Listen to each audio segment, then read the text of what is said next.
Welcome to the funnel effect. आज हम cryptography की दुनिया में उतर रहे हैं, लेकिन एक थोड़े अलग एंगल से। देखिए, अक्सर जब हम क्रिप्टोग्राफी सुनते हैं तो दिमाग में आता है मैसेजेस को छुपाना, मतलब एनक्रिप्ट करना।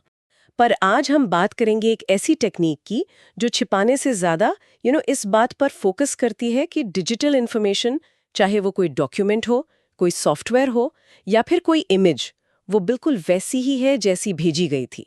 मतलब उसके साथ कोई छेड़छाड़, कोई टैम्परिंग नहीं हुई है। और इसके लिए हमारा जो सोर्स मटेरियल है वो माइक्रोसॉफ्ट लर्न का एक ट्रेनिंग मॉड्यूल है। ये मॉड्यूल हैशिंग और डिजिटल सिग्नेचर्स के कॉन्सेप्ट्स को काफ़ी डिटेल में समझाता है।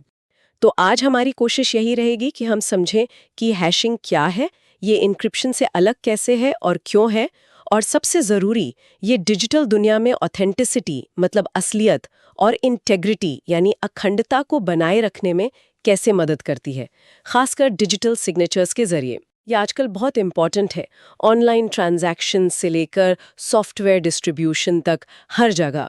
तो चलिए इसे खोलते हैं परत दर परत। तो शुरुआत करते हैं बिल्कुल बेसिक सवाल से। ये हैशिंग आखिर है क्या भला? सुनने में थोड़ा टेक्निकल सा लगता है। हाँ बिल्कुल। शब्द शायद नया लगे कुछ लोगों को, लेकिन कॉन्सेप्ट असल में काफ़ी सीधा है। हैशिंग एक प्रोसेस है। इसमें आप किसी भी साइज के डिजिटल डेटा को लेते हैं, चाहे वो एक शब्द हो, पूरी किताब हो या कोई सॉफ्टवेयर फाइल हो, और उस पर एक खास तरह का मैथमेटिकल फंक्शन, जिसे हैशिंग फंक्शन या एल्गोरिथम कहते हैं, वो अप्लाई करते हैं। ये फंक्शन उस डेटा को प्रोसेस करके एक फिक्स्ड लेंथ वाली स्ट्रिंग ऑफ कैरेक्टर्स में बदल देता है। ये जो आउटपुट आता है ना, उसे हैश वैल्यू या हैश कोड या बस हैश कहते हैं। अच्छा, तो मतलब किसी भी डेटा का एक छोटा फिक्स्ड साइज का समरी या कोड बन जाता है। जैसे हर इंसान का अपना यूनिक फिंगरप्रिंट होता है। हाँ बिल्कुल, बहुत अच्छा एनालॉजी है ये। ये वाकई एक डिजिटल फिंगरप्रिंट जैसा ही है। इसमें दो बातें बहुत इंपॉर्टेंट हैं। पहली, जैसा आपने कहा, फिंगरप्रिंट यूनिक होता है। अगर डेटा में ज़रा सा भी बदलाव किया जाए, मतलब एक कॉमा भी बदल दिया जाए, तो जब आप उसे दोबारा उसी हैशिंग फंक्शन से प्रोसेस करेंगे, तो जो नया हैश बनेगा वो पहले वाले से बिल्कुल अलग होगा। बिल्कुल अलग। हाँ, एकदम अलग। और दूसरी बात, ये प्रक्रिया डिटर्मिनिस्टिक है।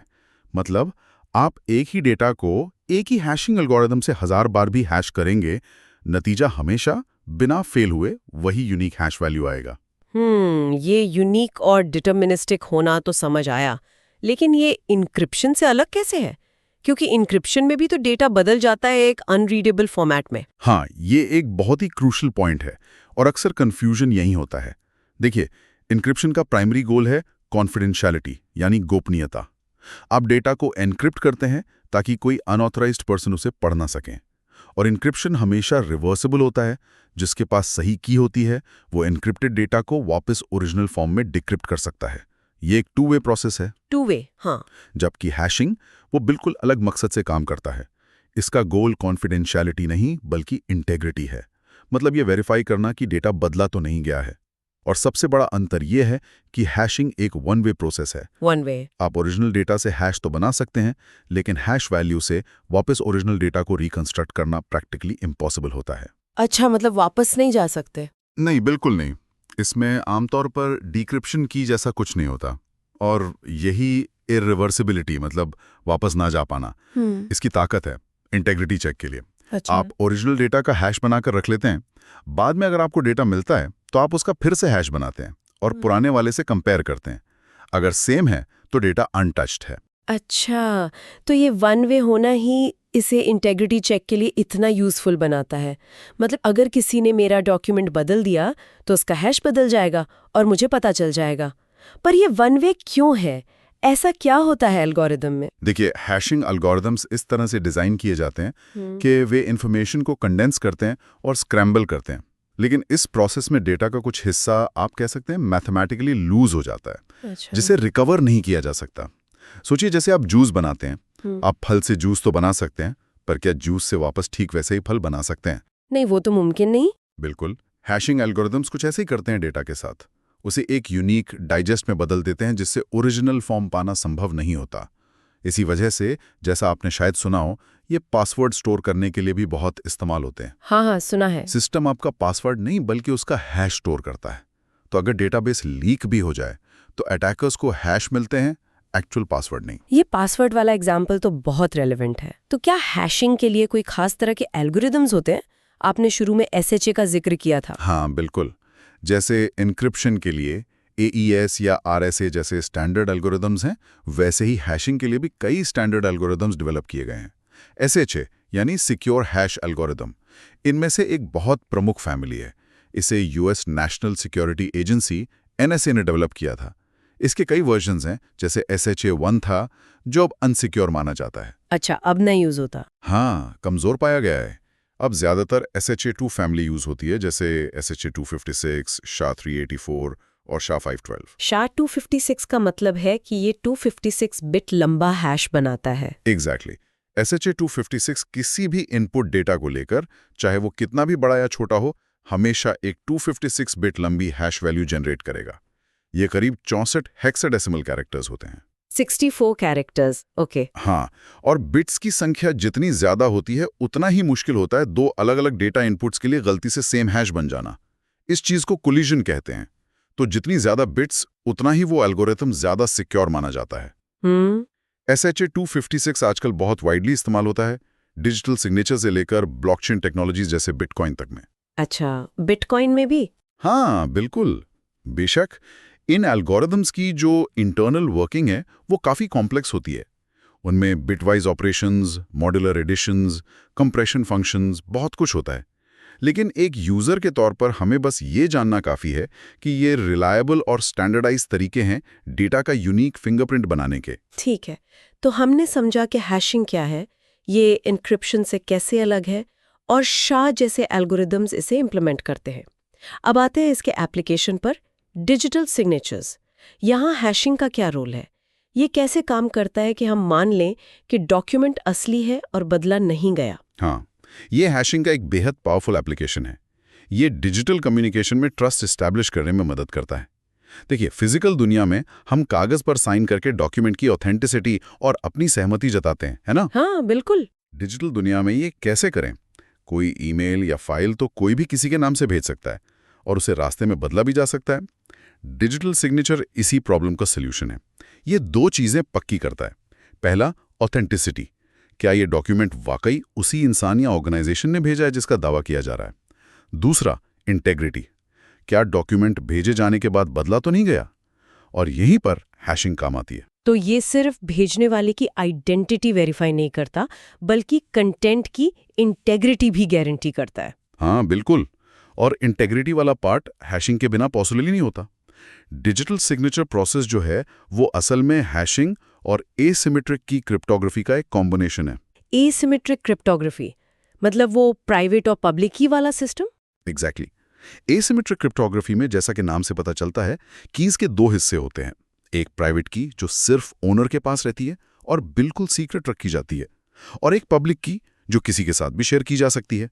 ये दोनों कीज मैथमेटिकली लिंक्ड होती हैं। ठीक है, तो इस प्राइवेट और पब्लिक की पेयर और हैशिंग को मिलाकर डिजिटल सिग्नेचर कैसे बनता है, वो मोनिका और विक्टोरिया वाला एग्जाम्पल लेते हैं जो सोर्स मॉड्यूल में था। मान लीजिए मोनिका को एक जरूरी कॉन्ट्रैक्ट विक्टोरिया को भेजना है। बिल्कुल, उस एग्जाम्पल से समझते हैं। प्रक्रिया कुछ इस तरह होगी। पहला स्टेप, हैशिंग द डॉक्यूमेंट। सबसे पहले मोनिका जिस डॉक्यूमेंट को भेजना चाहती है उसे एक स्टैंडर्ड हैशिंग एल्गोरिदम, मान लीजिए SHA-256, से प्रोसेस करके उसका यूनिक हैश वैल्यू निकाला जाता है। ये हैश उस डॉक्यूमेंट का डिजिटल फिंगरप्रिंट है। ठीक है, फिंगरप्रिंट बन गया। दूसरा, टाइम स्टैंपिंग। अक्सर इस हैश के साथ एक टाइम स्टैंप भी जोड़ा जाता है। ये बताता है कि सिग्नेचर किस समय किया गया था। ये ऑप्शनल है पर रेकमेंडेड है। ये बाद में डिस्प्यूट्स रिजॉल्व करने में मदद करता है। अच्छा, टाइम भी जुड़ जाता है। हाँ। तीसरा और सबसे crucial step, एनक्रिप्टिंग the hash with private की। अब मोनिका इस हैश वैल्यू और टाइम स्टैंप, अगर है तो, को अपनी प्राइवेट की का इस्तेमाल करके एनक्रिप्ट करती हैं। ध्यान दीजिए, पूरे डॉक्यूमेंट को नहीं, सिर्फ उसके हैश को एनक्रिप्ट किया जा रहा है। सिर्फ हैश को? हाँ, सिर्फ हैश को। क्योंकि प्राइवेट की सिर्फ मोनिका के पास है, तो ये एक्शन सिर्फ वही कर सकती है। ये जो एनक्रिप्टेड हैश है, यही टेक्निकल रूप से डिजिटल सिग्नेचर कहलाता है। अच्छा, ये एनक्रिप्टेड हैश ही सिग्नेचर है? हाँ। चौथा स्टेप, अपेंडिंग द सिग्नेचर। ये एनक्रिप्टेड हैश यानी डिजिटल सिग्नेचर अब ओरिजिनल अनइनक्रिप्टेड डॉक्यूमेंट के साथ अटैच या अपेंड कर दिया जाता है। साथ में मोनिका की पब्लिक की भी भेजी जाती है, या हो सकता है विक्टोरिया के पास वो पहले से हो। और 5वां स्टेप, सेंडिंग। अब ये पूरा package, original document plus digital signature, encrypted hash plus Monika की पब्लिक की, विक्टोरिया को भेज दिया जाता है। ठीक है, तो विक्टोरिया को डॉक्यूमेंट मिला, साथ में इनक्रिप्टेड हैश और मोनिका की पब्लिक की मिली। अब विक्टोरिया कैसे चेक करेगी कि सब कुछ ठीक है? ये वेरिफिकेशन प्रोसेस कैसे काम करता है? हाँ, अब विक्टोरिया की बारी है वेरीफाई करने की। वो कुछ स्टेप्स फॉलो करेगी, इसेंशियली मोनिका के प्रोसेस को रिवर्स इंजीनियर करके। पहला, सेपरेटिंग कंपोनेंट्स। सबसे पहले विक्टोरिया प्राप्त पैकेज से ओरिजिनल डॉक्यूमेंट और डिजिटल सिग्नेचर, इनक्रिप्टेड हैश को अलग करती है। दूसरा, कैलकुलेटिंग हैश हरसेल्फ। अब विक्टोरिया उसी हैशिंग एल्गोरिदम जैसे SHA-256 का इस्तेमाल करके, जो मोनिका ने इस्तेमाल किया था, प्राप्त हुए ओरिजिनल डॉक्यूमेंट का खुद हैश कैलकुलेट करती है। अब उसके पास डॉक्यूमेंट का एक फ्रेश हैश वैल्यू है। उसने खुद भी हैश निकाल लिया। ओके। हाँ। तीसरा, डिक्रिप्टिंग द सिग्नेचर। इसके बाद विक्टोरिया मोनिका की भेजी हुई पब्लिक की का इस्तेमाल करके डिजिटल सिग्नेचर, जो इंक्रिप्टेड हैश था, को डिक्रिप्ट करती है। क्योंकि इसे मोनिका की प्राइवेट की से इंक्रिप्ट किया गया था, यह सिर्फ मोनिका की कॉरेस्पॉन्डिंग पब्लिक की से ही डिक्रिप्ट हो सकता है। अच्छा, पब्लिक की से डिक्रिप्ट किया। हाँ, डिक्रिप्शन के बाद विक्टोरिया को मोनिका द्वारा भेजा गया ओरिजिनल हैश वैल्यू मिल जाता है। चौथा और आखिरी स्टेप, कंपेयरिंग द हैशेस। अब विक्टोरिया के पास 2 हैश वैल्यूज हैं, एक जो उसने खुद डॉक्यूमेंट से कैलकुलेट किया स्टेप 2 में, और दूसरा जो उसने मोनिका के सिग्नेचर को डिक्रिप्ट करके प्राप्त किया स्टेप 3 में। वो इन दोनों को कंपेयर करती है। और अगर ये दोनों hash value character bye character बिल्कुल मैच करते हैं, एकदम सेम, अगर दोनों हैश वैल्यूज एग्जैक्टली मैच करती हैं, तो डिजिटल सिग्नेचर वैलिड माना जाता है। इस मैच से विक्टोरिया को 2 बातों का पुख्ता सबूत मिलता है। पहला, ऑथेंटिसिटी। क्योंकि सिग्नेचर सिर्फ मोनिका की पब्लिक की से डिक्रिप्ट हुआ, इसका मतलब है कि उसे मोनिका की प्राइवेट की से ही इनक्रिप्ट किया गया होगा, और वो की सिर्फ मोनिका के पास है, तो डॉक्यूमेंट वाकई मोनिका ने ही साइन किया है। हाँ, ये तो पक्का हो गया। एक दूसरा, इंटेग्रिटी। क्योंकि विक्टोरिया ने डॉक्यूमेंट का जो हैश बनाया, वो मोनिका के सिग्नेचर से निकले हैश से मैच कर गया। इसका मतलब है कि डॉक्यूमेंट साइन होने के बाद ट्रांसमिशन के दौरान या विक्टोरिया तक पहुंचने में बिल्कुल भी बदलाव नहीं गया है। एक अक्षर भी नहीं? एक अक्षर भी नहीं। अगर एक अक्षर भी बदला होता तो विक्टोरिया का बनाया हुआ हैश अलग होता और वो मैच नहीं करता। ये तो वाकई कमाल का सिस्टम है। मतलब कैसे 2 अलग क्रिप्टोग्राफिक टेक्निक्स, हैशिंग इंटेग्रिटी के लिए और एसिमेट्रिक इंक्रिप्शन ऑथेंटिसिटी के लिए, मिलकर एक इतना रोबस्ट सॉल्यूशन बनाती हैं डिजिटल ट्रस्ट के लिए। और अगर हैश मैच ना करे तो? हाँ, अगर हैश मैच नहीं करते तो इसका सीधा मतलब है कि गड़बड़ है। या तो डॉक्यूमेंट को साइन होने के बाद मॉडिफाई किया गया है, या फिर सिग्नेचर वैलिड नहीं है। हो सकता है वो मोनिका की प्राइवेट की से साइन ही नहीं हुआ था, या गलत पब्लिक की इस्तेमाल की जा रही है।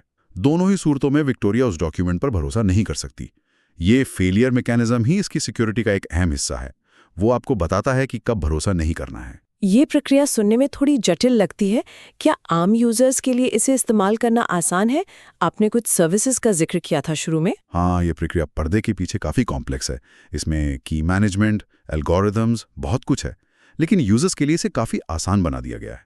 ऐसी कई डेडिकेटेड डिजिटल साइनिंग सर्विसेज मौजूद हैं जो ये सारा काम हैंडल करती हैं। आपने नाम सुने होंगे शायद, डॉक्यूसाइन, एडोब साइन, ये बहुत पॉपुलर एग्जाम्पल्स हैं। हाँ, डॉक्यूसाइन का नाम तो सुना है। ये प्लेटफॉर्म्स यूजर्स को डॉक्यूमेंट्स अपलोड करने, रिसिपिएंट्स को भेजने और डिजिटली साइन करने का एक बहुत सिंपल इंटरफेस देते हैं।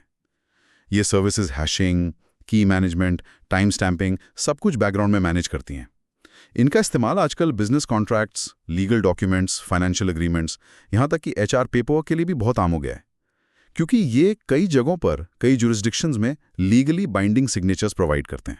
तो मतलब ये तकनीक सिर्फ बड़ी कंपनियों या टेक सैवी लोगों तक सीमित नहीं है, बल्कि रोजमर्रा के बिजनेस और लीगल कामों का हिस्सा बन चुकी है। बिल्कुल, ये डिजिटल ट्रांसफॉर्मेशन का एक महत्वपूर्ण हिस्सा है।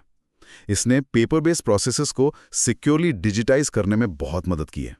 इससे एफिशिएंसी बढ़ती है, कॉस्ट बचता है, और सबसे जरूरी, डिजिटल इंटरैक्शंस में ट्रस्ट और नॉन रेप्यूडिएशन।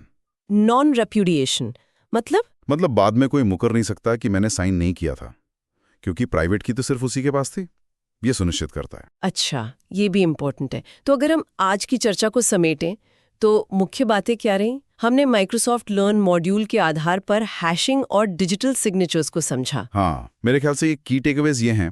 पहला, हैशिंग डेटा का एक यूनिक फिक्स्ड साइज फिंगरप्रिंट बनाने का तरीका है जो इंटेग्रिटी वेरिफिकेशन के लिए क्रूशियल है। दूसरा, ये एन्क्रिप्शन से फंडामेंटली अलग है क्योंकि ये वन वे प्रोसेस है और इसका मकसद गोपनीयता नहीं बल्कि डेटा की अखंडता साबित करना है। इंटेग्रिटी। हाँ, इंटेग्रिटी। तीसरा, डिजिटल सिग्नेचर जो है वो हैशिंग और asymmetric cryptography, private public keys का एक बहुत ही क्लेवर कॉम्बिनेशन है। ये डिजिटल डॉक्यूमेंट्स की ऑथेंटिसिटी, भेजने वाला कौन है, और इंटेग्रिटी, कंटेंट बदला नहीं गया है, दोनों को एक साथ सुनिश्चित करता है। और चौथा, ये तकनीक अब डॉकीसाइन और एडोबी साइन जैसी सेवाओं के जरिए आम इस्तेमाल में आ चुकी है, एक्सेसिबल है। ये वाकई दिखाता है कि कैसे सीमिंगली एब्स्ट्रैक्ट क्रिप्टोग्राफिक कॉन्सेप्ट्स के इतने कॉन्क्रीट रियल वर्ल्ड एप्लीकेशंस हो सकते हैं जो हमारी डिजिटल लाइफ को सिक्योर और रिलायबल बनाते हैं। बिल्कुल, और ये इंटेग्रिटी का कॉन्सेप्ट सिर्फ डिजिटल सिग्नेचर्स तक ही सीमित नहीं है। जैसा मैंने पहले कहा, हैशिंग का इस्तेमाल सॉफ्टवेयर डाउनलोड्स की इंटेग्रिटी चेक करने में होता है।